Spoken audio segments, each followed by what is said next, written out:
August 22 അത്യുന്നത കൂടാരം.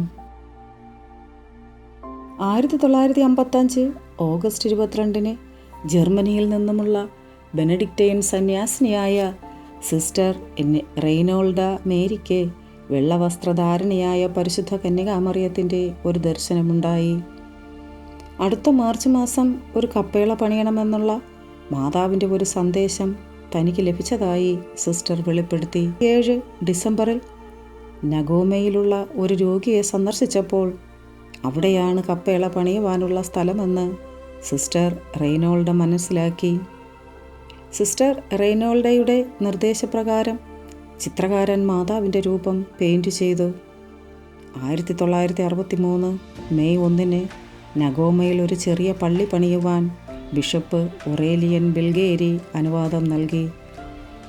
1981 ദീർഘദർശിയായ സിസ്റ്ററിൻ്റെ മരണത്തിനു ശേഷം അത്ഭുത കപ്പേള ലോകം മുഴുവൻ അറിയപ്പെടുവാൻ തുടങ്ങി.